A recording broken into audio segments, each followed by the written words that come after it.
Hello and welcome to the GenXplainers podcast. And today we're going to be looking at the films of Albert Brooks. Now, most people probably know Albert Brooks from his role as Marlin in Finding Nemo and Finding Dory. Certainly his biggest film appearance and role, most widely seen, let's say.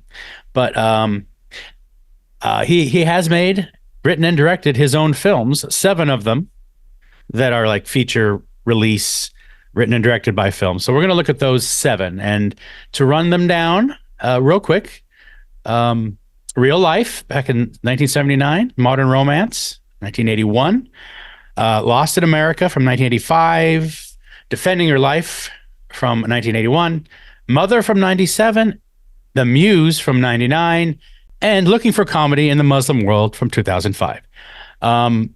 So let's just talk about Albert Brooks himself. Where did this guy come from? Well, he was a stand-up comedian in the 60s, I believe, late 60s, that far back. Yeah. And he actually had some, if you want to go even further back, he's from a entertainment family. Because his dad was almost like a vaudevillian, back in the 50s television comedy variety show days. He was on those, and his stage name was Park Ya Carcass. Yep. But that was his father. So, and he has a brother who's in show business, which we'll talk about. But yeah, he's from a showbiz family, and he went into stand-up. Danny, I'm a little nervous being here on television and everything. Well, why don't you have a cigarette? That always calms you down. Well, I just can't have a smoke and leave everybody sitting here. They might get bored. I'll sing a song while you have a cigarette. Great idea. What are you going to sing? One of my favorites, Swanee River. Great.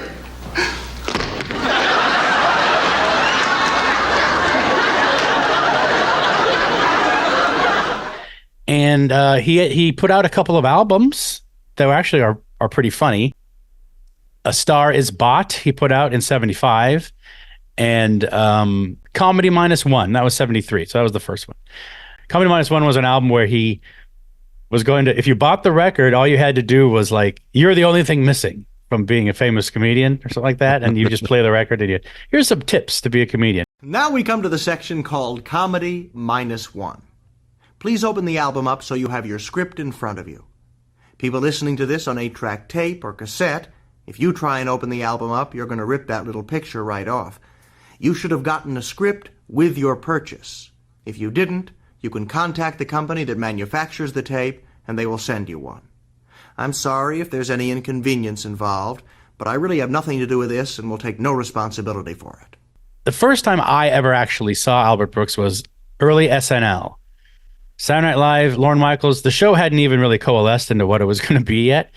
So he and Lorne Michaels had a meeting or talked or whatever, and basically, Lorne Michaels was like, "Oh, make some short films for this show SNL that I'm doing."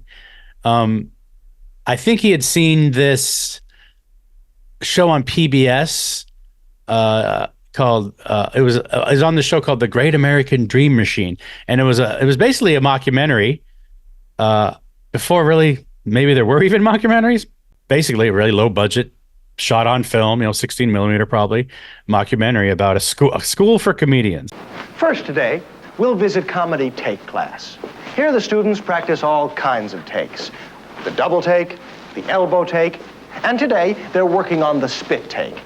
Guess what? I just heard from the bank, and not only don't you have any money, but your sister is dead. That's good. That's much better, except again, Carol, you didn't put the liquid in your mouth, and you gargled instead of spit for the 5th straight time. That was funny. So anyway, Lorne Michaels saw that, said, "Why don't you do some films?" And I think the story is that Lorne Michaels wanted them to be about 3 minutes long, and Albert Brooks wanted them to be like, he kept doing ones that were like 15 to 20 minute movies, and it's only a 90-minute show, or maybe it was even shorter back then. But in the end, they were longish, but I do remember them. They were weird but funny, probably from the exposure from that and maybe the success of that. He basically came up with his first feature idea, which was another like mockumentary, sort of lampooning, well, again, before before things existed, it was like a reality television almost criticism, or I don't know, just an investigation of someone obsessed with capturing reality. Of there was another documentary out on PBS called An American Family, which was a serious, straight take on it, where they followed this family for a year or something, right? And it was a year. Yeah, and they just sort of, it's a documentary on how American Family is, in this day and age. The year was like mid-70s. So he put out this film in 1979, Real Life. And he's the gentleman behind the whole thing, Quite a gentleman he is. Why, he's made me laugh on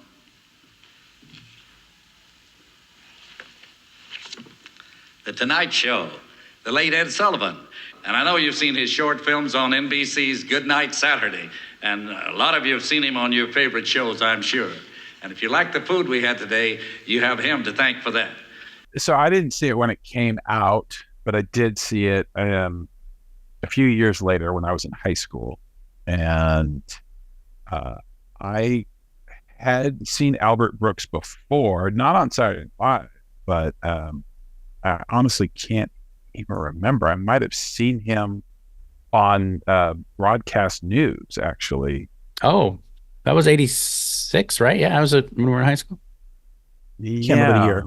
I can't remember. And you know what? To be honest, Al, you might have seen him on The Tonight Show with Johnny Carson, because he was on that show a lot.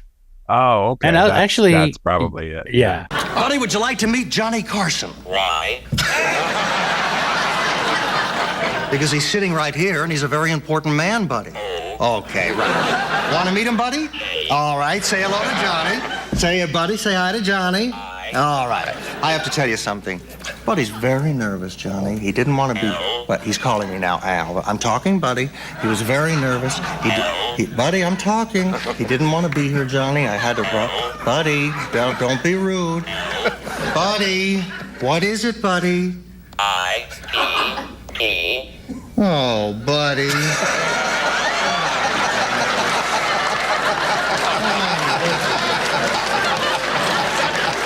It's not like a dog, it's computer pee-pee. It's grown. Buddy, where do you learn manners like that? You. All right. But Real Life, I remember instantly, just from the beginning. I just thought it's a smart, funny movie. Charles Grodin is great. I cannot remember the woman who plays the wife. Yeah, I can't remember either. Actually, we just hold on. You can find out. We'll get her. Give her her due. She was good. Give her her due. Starring Frances Lee McCain. I made an appointment with my gynecologist for 9:45 tomorrow morning.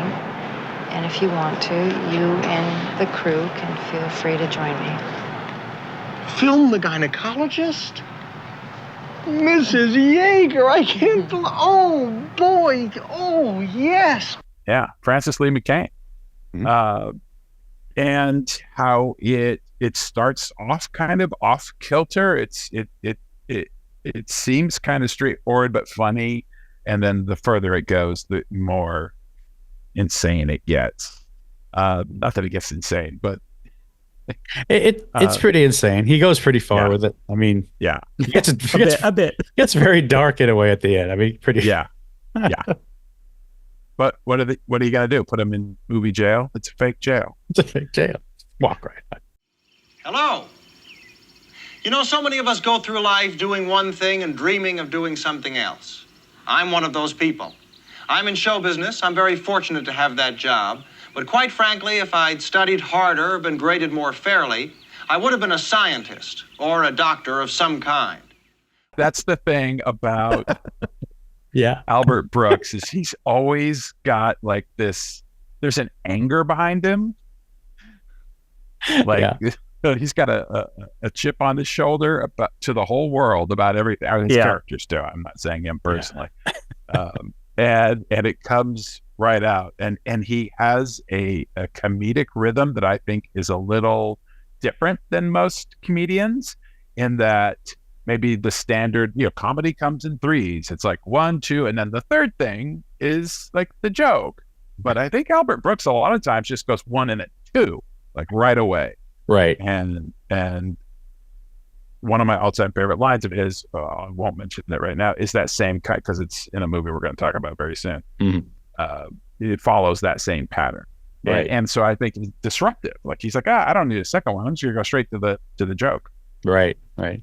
I like the fact that his two to three earliest films are you don't really like his character too much. Honestly, that's sort of a thing with Albert Brooks. I think people who don't like Albert Brooks, or maybe don't think he's funny, maybe because his comedy, he's not afraid to be just a jackass, or Yeah. he's lampooning something through himself. He's doing the thing that, especially the next movie we're going to talk about. Yeah, He's pretty insufferable in that. I mean, it's like, dude, but that's the comedy, I mean, he's not afraid to do that, first of all. Yeah. And he's just he's making a statement, especially with this one, he's making a statement, first of all, with real life. Right. And it is a satire at the same time as being like just a reflection of people and the way entertainment has gone. And it's even become worse and worse over the years since this movie. Right. So I mean, you can't turn on any network show or streaming service without there being at least a reality show on at least part of the day. But I love like Christopher Guest's mockumentaries, but that and Spinal Tap, the other huge sort of early mockumentary, those are so much to like Albert Brooks's type of humor that he was doing, like his first film back in the early 70s.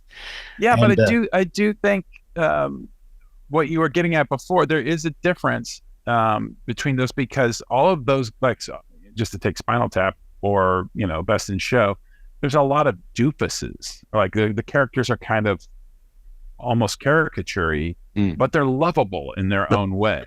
That's true. And I don't think Albert Brooks, similar to Woody Allen, you would say, maybe, or I actually had a conversation with my fiance about this. Charles Grodin kind of sometimes falls into that category where you're just like, they're just kind of pricks or jackass, and they don't make any bones about the audience liking them. Right. Yeah. Right. Let's talk a little bit about Charles Grodin in this. One of my favorite scenes in the movie is that first dinner scene where his wife is like having bad cramps and not feeling well, and he's so aware that he's going to be on TV. Honey, do you think it's safe for you to be eating with your heating pad in your lap? I have terrible cramps. I am bleeding profusely, and I want to vomit on the table. What are you doing? No, I just want to let them know that this is not the way we usually talk, especially at the dinner table. Again, it's not for everyone, I guess. I mean, it's not like set up punchline or no slapstick. It's just like Curb Your Enthusiasm, funny kind of. He's nowhere near as like aggressive as like a Larry David kind of thing, but he definitely. For my money, that's why I actually like it more. So his next film was in 1981, and it was called A Modern Romance. Basically, it's about what the title says. It's basically his take on, I guess, late 70s, early 80s relationships, and just I guess the craziness of it and whatever. But this is one of those movies where his character is a little bit much at times. I mean, it's still a very funny movie, and I love the movie, but sometimes I just sit there and go, why would she even be with this guy? There's no reason. I don't think that we should go out anymore. I mean, I just think it's over. Okay, it's over again. No, not again. This is it. This is the last time. It's for real. And you don't love me? I do love you. I mean, love has nothing to do with this. Yes, I love you. I mean, that makes it very confusing, but I just don't think, you've heard of a no-win situation, haven't you? No. No? Really, no? You've never heard of one? Vietnam, this. I'm telling you, they're around. I think we're in one of them. I don't know, Mary. I don't know what to say. I'm trying to. I'm not doing well at it here. I saw it probably later on after I'd seen a few of his films already. Yeah, that's true with me too. And I was like, oh my God, I can't believe he's doing this. When I watch this character do things, like, oh my God, kind of thing. But I think the comedy in this is great. I think that going back to the whole thing about him making a statement and satirizing certain things, like it was a rom-com, but an anti-rom-com at the same time. Because it's like, you can't believe that this guy is ending up with anybody. And I probably cringe more now than I do laugh after rewatching it. Cringe at him because early on when I first saw it, I was probably a teenager. And I probably laughed more just at the antics about it. Now I look at it like, oh, ay. I also think at the time, maybe when we first watched it, we were a little bit more like that kind of person in terms of relationships. We were teenagers. Because again, he's insufferable, but we've all, I can speak for myself, I guess, but we've all done stupid things, being, quote, in love or whatever. Yeah. So he's just not afraid to just show somebody doing those things.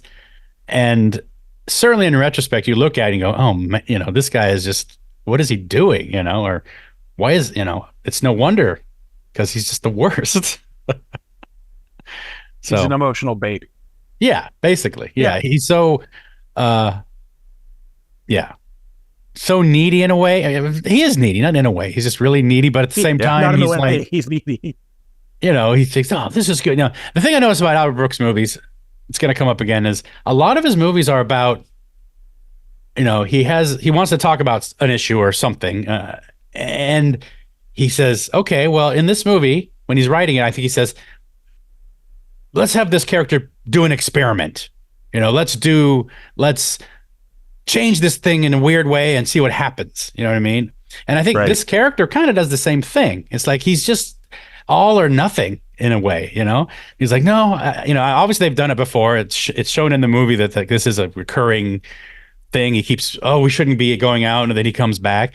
But like, certainly, real life is all about like an experiment. And some of his later films are about like, let's do an experiment and change our lives in a huge way and do something different, And even in later movies, I'm going to move in with my mother. It's just like, so he wants to set up these situations where he can sort of bring out the comedy of Let's these. drop out of society. Exactly. Yeah. Let's drop out of society.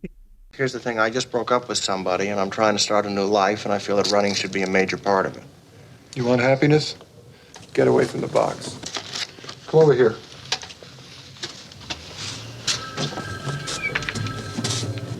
What size shoe do you wear? 11D. You're a lucky man. I got one left. It's the best we got. $50. This whole box is $70. Isn't this a lot for just shoes? Those shoes are made out of old tires. Is that the way you want to start your new life? No. All right, I'll take these. Good choice. I'll try them on. No, you don't have to. That's the beauty of them. They're guaranteed to fit. If they don't, bring them back. Okay.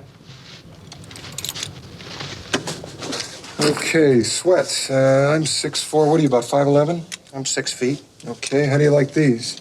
Pretty nice. $75. Oh, that's too expensive. I don't think. That's expensive. I got cheaper stuff, but if you sweat in it, you get a skin rash. All right. Well, I'll take this. Take them? Okay, you'll need two. That's $150. No. Why? Wait. And the shoes? I'll take one. I don't want two. What are you going to do if one's in the wash? Maybe I won't run that day.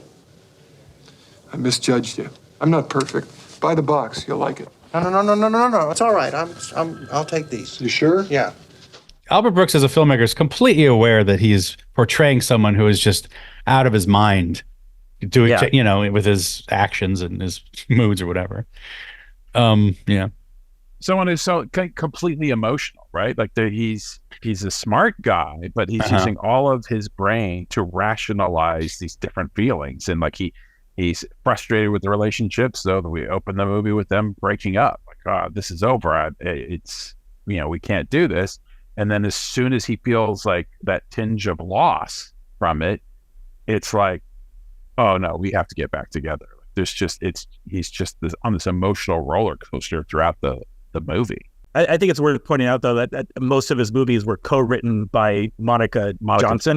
That's true. Yeah. That's good to mention. And because I think I don't know how much she brings to them, like, and how much is him, how much is her, and I mean they co-wrote it together. But I do have a feeling though, like especially films that are dealing with, especially like Modern Romance, where she co-wrote, dealing with the relationship thing, she probably had a really unique perspective that for this as a woman. He probably asked her, "What's the most annoying thing a guy could do right now?"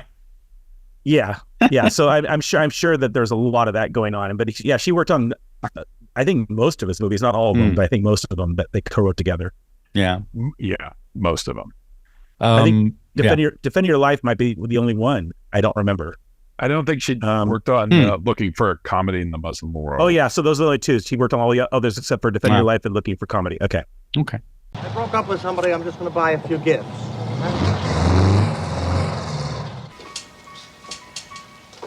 Excuse me. I need some help. Yes, sir. What can I do for you? Yeah. Which one of these talk? The only ones we have are these right here. Okay. Do any say names of people? I need like Hello Mary. No, I don't think so. They just say general stuff. Okay. All right, thanks. Oh, let me ask you one more question. Do any apologize? I'm sorry, something like that? Look, I don't have kids and I don't play with them. All right. Sorry. Okay, that's all right.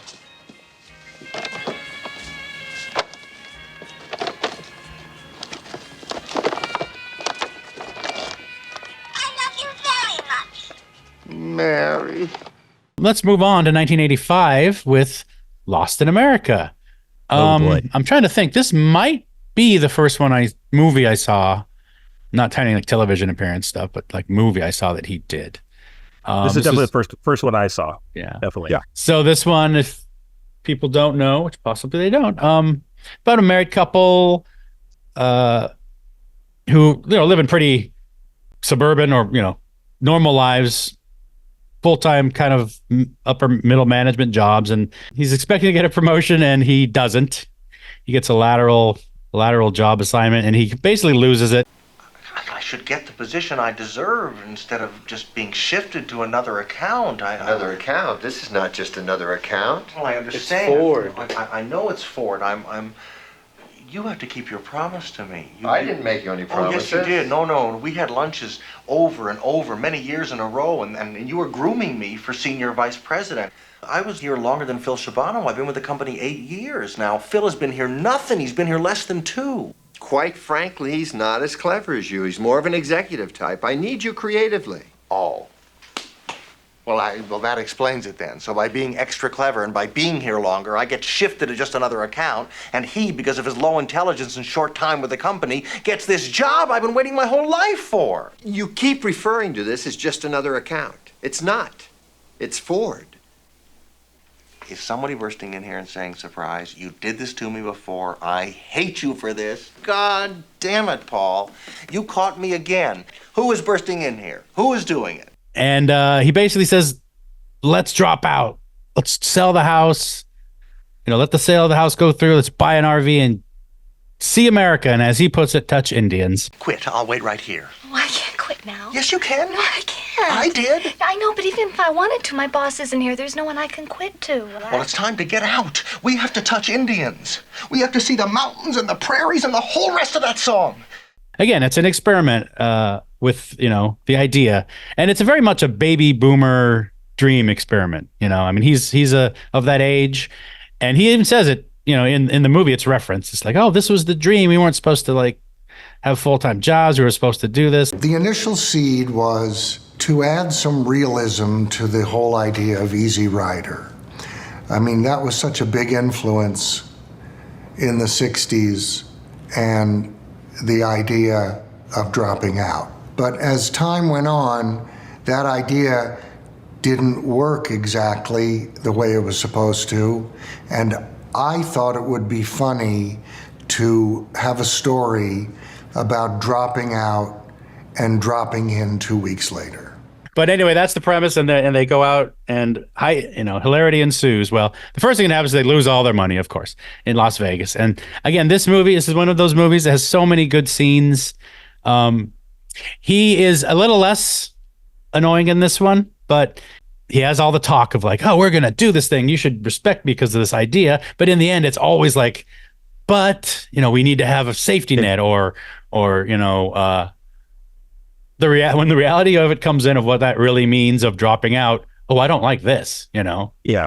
I want it to be how it was in my head, and it happens in. Yeah. I wanted to drop out of society with a ton of money. Right. Yeah, exactly. So I could do whatever I wanted. So it's like, he's not really being truthful with himself about it, So again, a lot of classic scenes, great scene.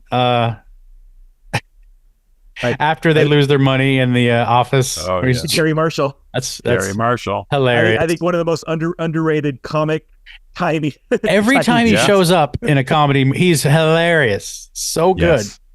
Yeah, I think that that scene is one of my favorites in the entire movie. Yeah.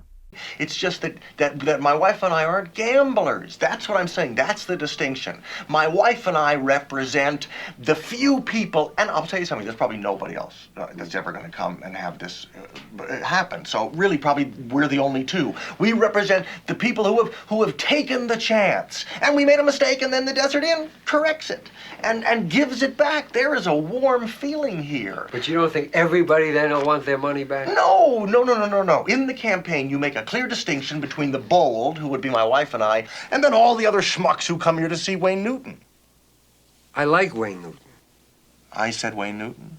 What were you talking about? I heard you say schmuck see Wayne Newton. I like him. That makes me a schmuck? Oh, no. I'm stupid to use an entertainer as a dividing point. I just meant all the people that come here carefree on their way to see a show, and my wife and I, who, if you knew us, believe me, you would believe me. You're bold. Yes. So what do you think? I don't think the sign's gonna work and giving by... The sign is wrong. A jingle, a television campaign. The Desert Inn has heart. The Desert Inn has heart. The Desert Inn has heart. It's enough. Julie Haggerty has never been one of my favorite people to watch, but in this movie, she was perfectly cast for that role, I think. I think that, in general, she plays off of his character very, very well. All right. Well, that's Lost in America. The next one was arguably his biggest hit as a filmmaker. At least in my mind. I'm actually not sure about the box office or anything, but 1991's Defending Your Life. And this one has a really, again, it's not an experiment, but it's certainly a person completely changing their, situation and exploring these themes. It's a great concept of he dies and goes to a way station where they look at your life and you have to defend your life to make sure you can move on in the universe. And it's got Meryl Streep, and it's got Rip Torn, who is fabulous. He's so good. Phenomenal. Now, being from Earth as you are and using as little of your brain as you do, your life has pretty much been devoted to dealing with fear. It has? Well, everybody on Earth deals with fear. That's what little brains do. What are little brains? That's what we call you folks behind your back.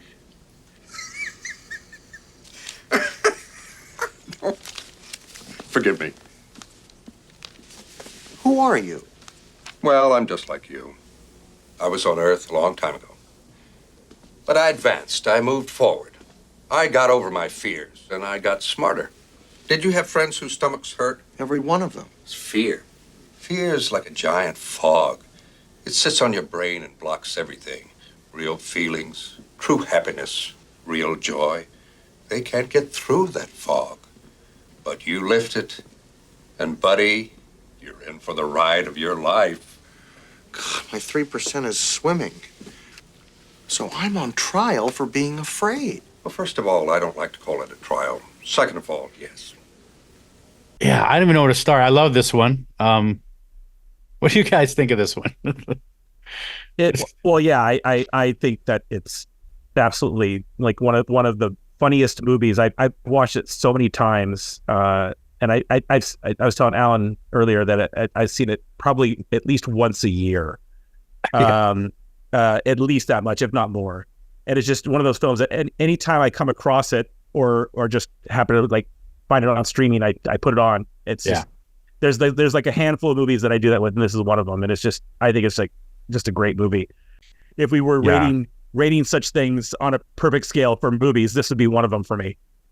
I would say I agree with everything Mike has said. This is a fantastic movie. I think the cast really does elevate it. Mainly Meryl Streep and Rip Torn just help push it a notch higher. The writing is so good. I think there's an interesting thing, like when I think about, like every movie we've discussed up to this point, like the female lead has to hold the emotional reality of all of these movies, because he's like this crazy, needy, angry person flying all over the place, and it is the job of Catherine Harold or Julie Haggerty, or in this case Meryl Streep, to kind of hold him to earth, and she does it so well. You know what? You never told me how you died. How did you die? I don't want to talk about it. Why? It's embarrassing. Embarrassing? What could be embarrassing? I was hit by a bus. I tripped. No. Yes. Seriously? You tripped? Yes. On what? We went to visit some friends for the weekend. Everybody wanted to go into town, but I wanted to stay at the house and go swimming, so I went outside, tripped over the chaise lounge, hit my head on the cement, and rolled into the pool. What did the East German judge give you? So seriously, did you feel anything? Were you unconscious? Were you scared? I was pissed. You died pissed. I'm still pissed. I was a good swimmer. Well, swimming's only part of the sport. You got to negotiate the patio furniture. You know, in the Olympics, they're taking that part very seriously. The Romanians are excellent at it. If you make fun of me, I'm gonna get you. You've already got me. I also want to put out Lee Grant as the prosecuting. I don't like to say prosecuting, but whatever they call her. They say prosecutor, yeah. Okay, yeah. I think she's one of the best characters in the movie too. Like, just so good in that role, and she's known for a lot of bigger movies, but man, her part in this just worked really well. She was perfectly cast. She is scary, and the way she's making him confront himself, basically. But I like all the little things he puts in about Judgment City too, like all the restaurants, the food. Yeah, obviously the Italian restaurants. Oh man, Eduardo. That's my favorite scene. Eduardo, again, a character, bit part, steals the show in that scene. I'm telling you. This looks delicious. Oh, you like broccoli? Yes. You like it with a lot of cheese? Yes. That's my girl. What about you, huh? Maybe just a touch. You got it. That's fine. How many days you looking at, huh? 9. Ooh. You like a pie? I love pie. I like you. I'm gonna bring you 9 pies to take with you. A pie for every day. Oh, I don't want to take any pie. Hey, it's my pleasure. Don't worry about it. They'll keep. Don't do it. Don't really. Dig in, eh? All right, but don't bring me anything. This is fun. And the other thing about this movie, compared to some of the other ones, is that it actually has a very satisfying ending. Especially compared to. Well, yeah, I mean, certainly some of his other movies, they maybe sometimes feel a little rushed or something, or like he knows how it's going to end, but that he needs to get all the stuff in. And that sometimes at the end it's like, oh well, we got to run through plot to get to the end because I've said everything I needed done. I've done all my gags, so let's get there. Sometimes feels like that. Again, it doesn't necessarily detract that much because it's a comedy and I'm really enjoying it. But this one has a really, it's romantic. It's played really well, and Rip Torn, the whole idea of how it ends is really well written, I think. Yeah. And it's sweet and it ends nice. I really like the ending too. It's really good. So you don't forget, I bring this to you. Now you got 9 pies in here. You think that's gonna be enough or you want more? I didn't want these. Hey, you told me to make these pies. No, sir, I did not. You said that. No. Yes, you did. I have no place to put these boxes. Please, you're embarrassing me. You shy. I'm gonna bring you some steaks. No steaks, no steaks! So in 6 years later, in 1997, he put out Mother with Debbie Reynolds. And this is what I did see at the time because I was already a big fan, and certainly my memory of it at the time, like having seen it at the time, was that yeah, it's okay, it's fine, it's nice. I didn't love it, but I'll have to say, seeing it again now, I actually think it's really quite good. I really like it. The premise being he's a guy whose relationship's over. And he decides the problem is his relationship with his mother. So he decides to move in with his mother, who is not interested, but she's she's his mother. Oh, okay, dear, that kind of thing. So it's basically that comedy. That's our setup. Well, I personally like this movie a lot, and I've liked it since I first saw it too. Yeah. So, that it ranks pretty high on my scale with his movies. But I think Debbie Reynolds, again, it's the characters that play against him that I think make the movies. And in this particular case, Debbie Reynolds, I think, gives like such a great performance. Like the classic scene, like when they're shopping together. So you're the writer? Yes. Well, he hasn't written anything for a while, but he's working on a new book. Thanks for the intro, Mother. What are you writing? I'm working on a science fiction novel. Like Stephen King. Ooh. Now, Stephen King could afford this jelly. My son, I'm not so sure. Let's go. We got a lot of shopping to do. Excuse us. Okay. I will speak to you, Beatrice. All right. Nice to see you. Yeah. Oh, nice to see you too, John. Yes, nice to see you. Nice Have to a nice meet trip you, to John. Mexico. Thank Don't you. drink the water. No. See what you do. All you do is apologize for me. Oh, honey, I don't apologize for you at all. Maybe I am a little embarrassed about the jelly, so what? Why would you be embarrassed about the jelly? Didn't her sister like it? Our sister doesn't know anything. You want to know something about her? No, I really don't. She was in some sort of an institution for a few years. Nobody knows what really happened. Well, I'm sure she went insane for spending a few dollars more for her food. One of my favorite scenes comes really, really early in the movie. Or very honestly, when they're on the phone together and he's talking to her, and she says, "I love you," and he's like, "I know you think you do, Mother." I know you think you do. I just that sets up the whole premise of like what happens later on too. Of like the relationship and how it builds. But little things like her taking stuff out of the freezer with the protective covering on the ice cream, and like little things like that. The big gigantic wheel of cheese she pulls out. This is wonderful cheese. It comes from Switzerland. Very hard to get. How could it be hard to get? It's all here. I don't want the cheese. Now, dear. Mother, stop. I don't want any. Stop. Like this old house. Well, I haven't even tried it. I can tell by the gross weight I'm not going to like it. I like my cheeses in the ounces. When they weigh as much as a Fiat, I get worried. Whatever. For me, like this movie works on many levels. Of course, a lot of it plays to my jokes about my own mom too. So sure. a lot of things that played into it. So Anyway, it's pretty relatable. So in all honesty, I ran out of time. Okay. In terms of rewatching, so I have to go. I've seen all of them, but on Mother and The Muse and looking for comedy in the Muslim world, I have to go more on first impressions. And I do remember liking this movie a lot, and especially liking Debbie Reynolds. Okay. And finding it pretty funny. But yeah, I can't remember specifics. I mean, as you guys have been talking about them, I'm like, oh, that's right. And yeah, made me want to rewatch it. Yeah, it's worth a rewatch. Oh, it's coming out. By the way, it's coming out on Criterion in August. Oh, Criterion. Tell me more. Well, they're not a sponsor yet, but okay. Let's move on to the next movie, which is The Muse.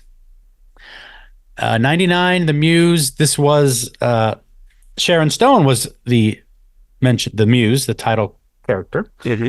Not the character, but the character referenced in the title. He plays. He doesn't play himself. Yeah, and he is a writer. So he's blocked. He's having trouble. They don't like his work. He doesn't have any more edge, they say. So Jeff Bridges pops in with an idea. Do you know what a muse is? A muse? Yeah, I think so. Well, you know about mythology, right? They were the daughters of Zeus. There were 9 of them. They inspired all creativity. That's where the word music comes from. That's interesting. I didn't know that. What's the point?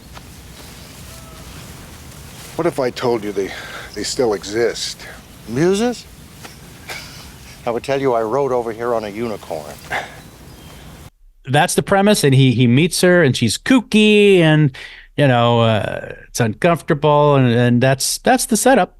He's skeptical, of course, and then she wants everything, but oddly, he is getting ideas, seemingly, from her. Random sort of trips to the aquarium and things.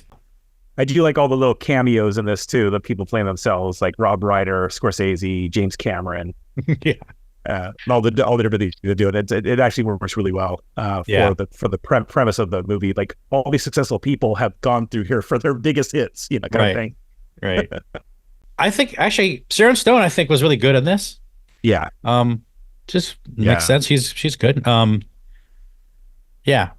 I think Andie MacDowell was good too. I mean, it's like I generally don't like her, but she was good. I know. There's 2 movies I like her in: this and Groundhog Day.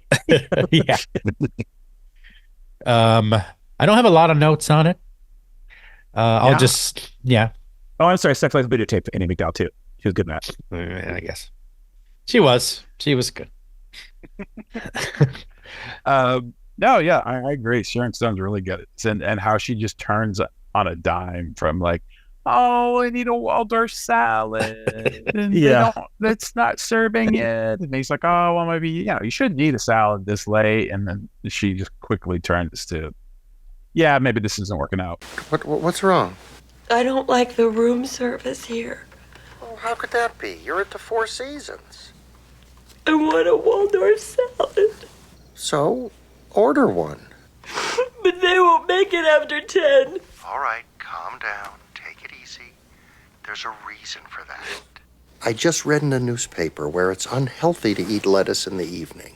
They did this study at Harvard, and anybody who had any kind of greens after like 8 o'clock had a lot of colon problems. You don't want colon problems, do you? I want the salad. Damn it. It's her. She wants a salad. Listen, nothing's open now. It's too late. Spago's open. Spago? Are you sure Spago even makes a Waldorf salad? Maybe we made a mistake. What? Maybe you and I shouldn't work together. Why? Because I'm questioning your order? Just make sure they don't put any cheese on it. Are you writing this down? Yes, I'm always writing it down. But then when he shows up with it, it's like, oh, I'm sleeping. Yeah. Right you eat it at 3 a.m. Yeah. I had seen this in the theater, and I remember I don't know if I liked it very much. Probably thought it was okay. I did not like it as much at the time. Yeah. I like it more now after rewatching it. Me too. I'm glad I rewatched it. And I'm like, oh, yeah, you know what? This is not what I remember exactly. Yeah. And so. Yeah, I think I enjoyed it a little bit more now. Yeah. So there's a lot more about it. It's not my favorite of his, but I did really enjoy it a lot more this time around. Yeah. And from memory, Al, do you remember seeing this one? Or yeah, I saw it in the theaters. I don't remember liking it a lot. I remember liking it, but I'm not liking it a lot. And having expectations maybe based on Defending Your Lives and Mother, which were, his most recent films at that point, and in my opinion, at least based on that first watch, better movies. Yeah. So then, excuse me, that was 1999, and we had to wait until 2005 for his next film, and I believe, and this is his last film or most recent film that he's written, directed. So, Looking for Comedy in the Muslim World, 2005. It's another experiment movie, kind of. It's he is called upon by the U.S. government, a committee, to try to understand the Muslim world. So they want to send him over to India and Pakistan to see what makes Muslims laugh. At the meeting, they promised first class. Nobody mentioned I'd be taking a Greyhound to India. Why don't we just sit with the luggage? It's a mix-up. We were supposed to be seated up front, but bureaucracy sometimes screws up. Sometimes. What department are you guys in? Are you with the Secret Service? No, I wish. No. We're with the State Department. Listen, I'm thrilled to be here. I'm a really big fan of yours. Mark didn't know who you were, but I gave him a couple of your movies. Yeah, I didn't have a lot of time to watch those. No, but I did see that Lost in America. Oh, yeah? Did you like it? Parts of it. I thought the ending was tacked on a little bit. A little bit. I remember at the time, it seemed like you have to be careful on what he did here in a way. You know, I felt a little like nervous about like, is it going to be, I don't know. It seemed like a touchy subject to be doing it on. But whatever. Maybe it is, maybe it isn't. But in the end, I think in the end it was fine. It took on a sort of a more broad comedic, like politically themed thing at the end. He introduced this, like the governments of India and Pakistan getting paranoid about this comedian and stuff. So that, that was a little broader comedy and it was fine. It was all good. This one, I like this one. I remember really liking this one because he got to dust off some of those old bits he did, like on the TV shows, on Carson and stuff, like that whole, like the ventriloquist bit and the improv bit is very funny. All right, now let's see how you brand new comedy writers have done. You've given me a German farmer, married guy, 5 kids, he's poor, he raises turnips. Okay, imagine how this man's day might go, huh? First of all, farmers get up early, so his alarm clock's ringing at 5:30 a.m. His day might start something like this. Okay, I don't like the Germany part. You know what I'm gonna do? I'm gonna make this farmer Chinese. I think that might be a little more fun. Let's see, the China, well, they don't raise turnips in China, so let's make him a rice farmer. And we'll give him a few more kids, because 5 is not as funny as 10. Huh? Okay, now look what you've given me here. Chinese farmer, rice guy, married, 10 kids, and he's poor. How might his day begin? Imagine that alarm clock going off. Good morning. I don't like the poor. I'm gonna make a middle class. I actually love the poor, and quite frankly, I don't want to get a review in the Daily Indian that Brooks made fun of the poor. Whoever said farmer, good one. Not for this improv. We're gonna make the guy a bus driver, because I've never been to a farm, but I have been to a bus. Now, Chinese bus driver. Oh, the rice is no good here. Actually, rice is a little racist, so I'm glad that's gone. How did you feel about this film, guys? Haven't seen it recently. Saw it when it came out. Saw it in the theaters. Remember enjoying parts of it, feeling like it didn't really hold together as well. Maybe because I don't know. It felt a little disjointed, but I enjoyed myself. Okay. Yeah, I haven't seen it since the first time I saw it. As I was listening to it, and I couldn't find it easily to rewatch it. I remember liking parts of it, like Alan said. I just don't remember it being like a movie that I wanted to watch again right away, or even like really cared that much about. And not that I have to care about his character that much, but I just some of the bits worked, and a lot of it story didn't work for me. Yeah, I see your point. It felt like, this is an interesting concept. He gets to do some of his old bits. I'll sing a song while you have a cigarette. All right, Danny. That's a little ventriloquist trick. What are you gonna sing? The famous Al Jolson number, Swanee. Fantastic. Do you remember when Swanee first was done, Danny? No, I'm not sure. Well, it was done, I believe, in the movie The Jazz Singer. Wow, that's a hell of a fact. He does get to introduce some pretty, you probably don't remember it necessarily, but some pretty fun characters. I actually really like the character of the young woman who's helping him, like, you know, his quote secretary or assistant who's taking all the notes and helping with the interviews. She's very good. She's like so overly nice and everything.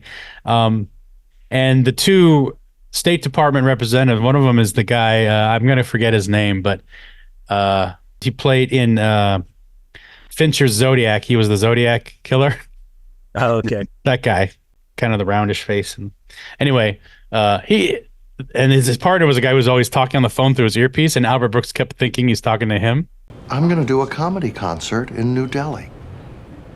So I'm going to need you guys to get me an auditorium, 300-400 seats, and I'm going to do every single comedy bit I can think of, a whole range of stuff, and by what these people laugh at, I'll start to know who they are. That's an interesting idea. That might work. Where are we going to do that? Well, we'll try to find someplace. Well, this wasn't in any kind of budget. Oh, come on, guys. I have 500 pages to write. Please help me out here. I think it's exciting. I, for one, have never even seen a comedian in concert. People would be thrilled. Well, maybe it's doable. Let's see if we can't work it out. Oh, let's not use the word doable looking at her. But thank you, Mark. You should have received that yesterday. Receive what? Oh, I'm going to kill myself. Well, tell him to call me back. I can't just, this is going to make me die. Yes. Sorry. All right. And they were kind of fun characters, like to play off of Albert Brooks. And there was a scene when he goes into Pakistan with the Pakistani comedians, and that one was actually kind of nice. It was kind of like, you know, he definitely sets you up to think one thing's happening, and then it kind of turns into something kind of nice, and he does really well, and it's kind of cute. But yeah, I see what you mean. A little bit disjointed, and like different aspects worked much better than others. And I think the fact that my favorite parts are him doing his 30-year-old bits, might say something. Yeah. And I didn't hate the movie, and watching it again, I think I might have liked it even a tiny bit more. But compared to the other movies, yeah. So, okay, well, there you go. That's the 7 movies that he directed and wrote or co-wrote. Let's go ahead. You know, why don't we rank them? Let's just start with like down at number 7. Okay. I'll start. And I actually put, and this actually is surprising to me now looking at it after discussing them, but I actually put the Muse at number 7. Okay. Again, I think it's a fun little film, but I put in context of what else he can do and what I know, you know, I put it there. My number 7 was Looking for Comedy in the Muslim World, but again, I wasn't able to rewatch it, so that was the one I can't really give it. That I had to put it down there because I just remember not really caring that much about it. And to be honest, that's the one that when I said it kind of might have shifted a little. I might have swapped these. These are pretty close, I think, for me. Yeah. Which gives away my next one. But go ahead, Al. What's your number 7? Yeah, my number 7 is Looking for Comedy in the Muslim World. Yeah. Okay, so number 6, I have Looking for Comedy in the Muslim World. Again, it was pretty close. I have The Muse at number 6. Yeah. Okay. As do I. There you go. So you can safely say those 2 movies are kind of the bottom, depending on your mood. They can move around a little bit up and down.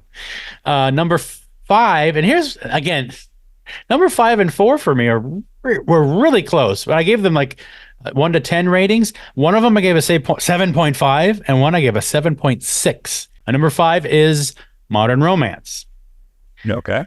Which surprised me that that's where it was, but that's where it is right now. And I'll tell you what my other one is next, but go ahead. My number 5 is Real Life. That's surprising. There you go. All right. What is your reasoning for having it lower? I mean, I know it's a very different film, but only because other ones appeared higher. Okay. Well, yeah. Again, I know you're not saying it's a bad movie. I'm just wondering if there were other ones appeared higher. That's all it was. So okay, yeah, cool. I have to pick an order. I know. And I will say, just to lead it off, before I say my number 5, it's after 6 and 7. It just gets harder and harder Yeah. until I get to Yeah. 1. Like number 1 for me was pretty clear, but everything from 2 to 5 is just kind of like I Yeah. can see myself changing the order on a different day. But for me, number 5 was Mother, and in part because I haven't seen it since it came out, so it's harder for me to remember the things that I would enjoy about it. I remember liking it, but I don't remember the same feeling I have about movies 1 through 4, which I have seen more recently. So it's a little bit unfair. Yeah. Well, my number 4 is Mother. Again, Modern Romance and Mother got scored after I watched it and could have scored it. They were basically right in the same place.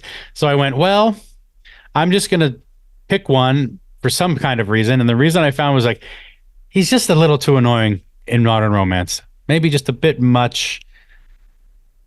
But I mean, they're basically tied. But yeah, that's why Mother is ahead of it. My number 4. Well, my number 4 is Modern Romance. Oh, there you go. And you'll have no surprise what my number 3 is. Yeah, I probably won't.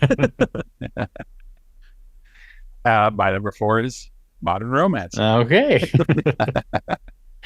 All right. Okay, so number 3 for me is Lost in America. My number 3 is actually Mother. Okay. And my number 3 is Lost in America. Hey! Hey! All right. Well, my number 2 is Real Life. Mine is Lost in America. My number 2 is Real Life. And I think, not unlike when we ranked the Star Wars movies. Yes. Yeah. We all agree on the number 1 Albert Brooks movie being Defending Your Life. Yeah, which it's just all great. around pretty much kind of nailed everything. Yeah. Yeah, and you can literally, and it's funny the way I sort of look at it. You can look behind that film and ahead of that film, and you could see that it just pinnacle, and then it kind of did this, and not just like the writing or maybe the directing, but no, he's a pretty good director even in his early films, I think, actually. Didn't talk about the direction of the films quite as much, but I noticed that some of his earlier films, I really enjoyed his direction. He likes doing long take. He likes coming around people. But I think it's his style and it works. But yeah, Defending Your Life, fantastic, pinnacle of it. Anything else to say about that? I think we were pretty close. I do want to give a little bit of recommendation for the documentary that's the poster behind you, Matt. Yes, because I do feel that is one of like the best documentaries on a person that I've seen. Mm-hmm. I thought it was good for especially. Let's put it this way: I think that watching the documentary put me in a really great mood after just watching it. Just the way that Rob Reiner directs it, of course. And it's on HBO or Max. Sorry, it's on Max. It's on Max. So it is something I do recommend people see. If they haven't seen all of his work, I'd say watch his work first, then watch the documentary. But that's depends on what you want to go. Yeah. And what a comedy genius. Everyone, thanks for listening. Thanks for watching, and we'll see you next time. Bye. Okay. Bye. Bye.